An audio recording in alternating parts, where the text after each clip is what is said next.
BA पर third year की राजनीति विज्ञान की क्लास में आज हम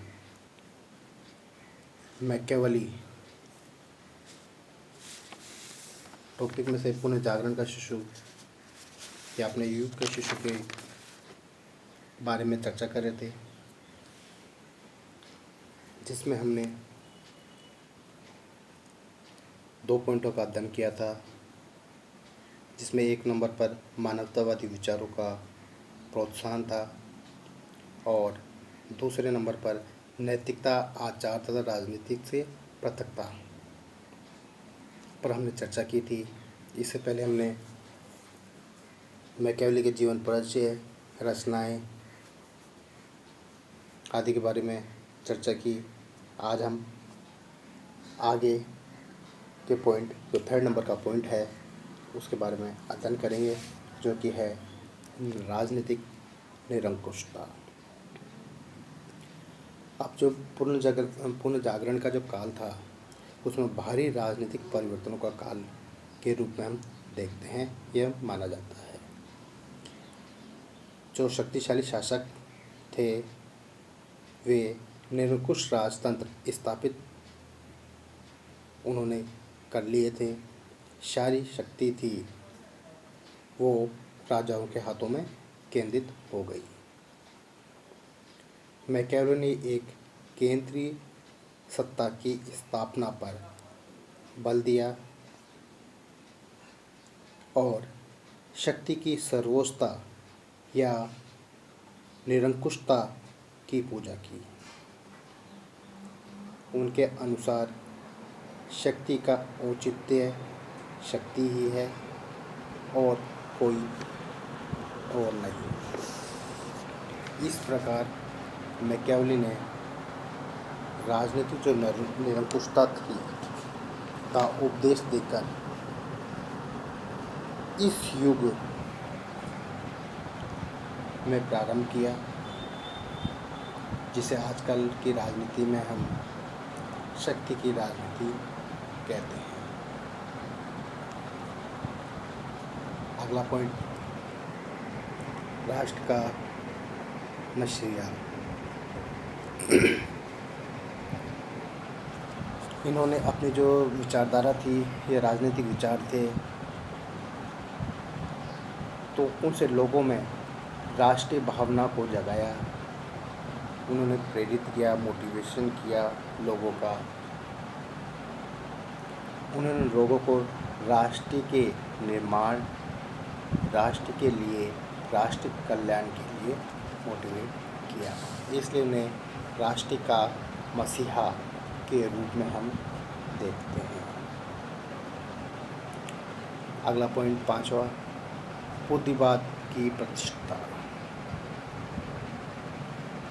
मैकियावेली ने युग के अनुरूप, उनका जो युग था उसके अनुसार विश्वास के स्थान पर बुद्धि या कहें विवेक को स्थान दिया। उन्होंने राजनीति को धर्म से अलग किया और कहा कि इन दोनों के क्षेत्र पृथक पृथक है।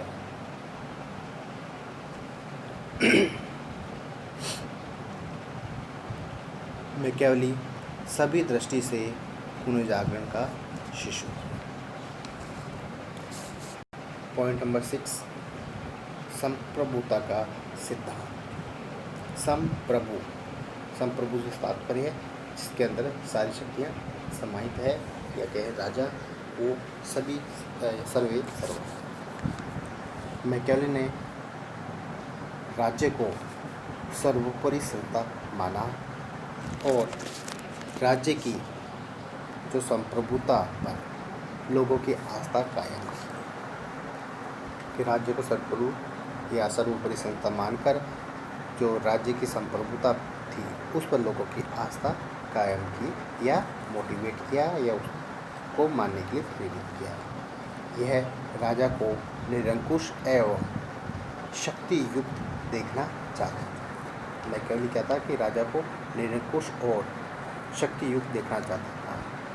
तथा सभी उसके आदेशों की पालना करें, कि कोई भी जो राजा थे उसके आदेशों की अवज्ञा नहीं करे। और साथ में कहा था कि कोई यदि अवज्ञा करता है तो राजा को उसे कुचल देने की शक्ति उसके अंदर निहित होनी चाहिए। अगला पॉइंट 7 नंबर, जिसमें आता है अवसरवादिता। मैकियावेली ने कई बार जो उनके विचार थे उनमें अवसरवादिता परिलक्षित होती है, दिखाई देती है, या इसका परिचय दिया। उसने राज्य को अवसरवादी बनाने व अपना काम निकालने की सलाह दी है और कहा है कि सिद्धांतों में पढ़कर अपनी दुर्दशा न करें। तो उनके जो विचार थे अवसरवादिता थे। तो स्पष्ट रूप से दिखाई दे रहा है कि वो राज्य को क्या सलाह देता है कि अपना काम निकालना, जैसे भी कोई काम होता है तो किसी प्रकार से उसको निकाल लेना है, सिद्धांतों के चक्कर में पढ़कर नहीं पढ़ना है। 8वां पॉइंट, व्यक्तिवाद का समर्थक। जो मैकियावेली है वो व्यक्तिवाद का समर्थक भी रहा है।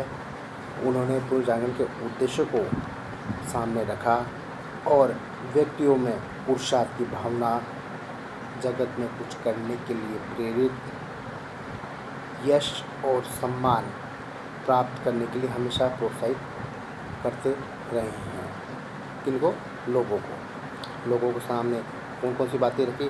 पुरुषार्थ बढ़ने की भावना, जगत में कुछ करने की भावना, यश और सम्मान प्राप्त करने के लिए हमेशा प्रोत्साहित करते रहे और साथ ही ईश्वर के स्थान पर व्यक्ति की प्रभुता को स्थापित करने का हमेशा उन्होंने प्रयास किया है। अगला पॉइंट, भौतिकवाद व धर्मनिरपेक्षता का उपदेशक। जो मैकियावेली है उसे भौतिकवादी व धर्मनिरपेक्षता का उपदेशक भी माना जाता है।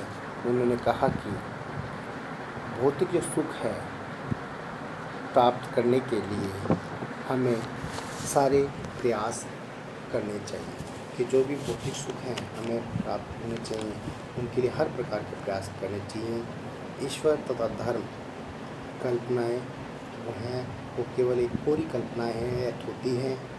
इसलिए उन्होंने राज्य को जो धर्म है उससे अलग कर धर्मनिरपेक्षता का उपदेश दिया। अब यहाँ पर जो पुनर्जागरण का शिशु या अपने युग का शिशु है वो यहाँ पर ख़त्म हो जाता है। इसके बाद जो नेक्स्ट आता है उनके हैं कि राजनीतिक विचारों के बारे में, जिसके बारे में हम नेक्स्ट क्लास में चर्चा करेंगे।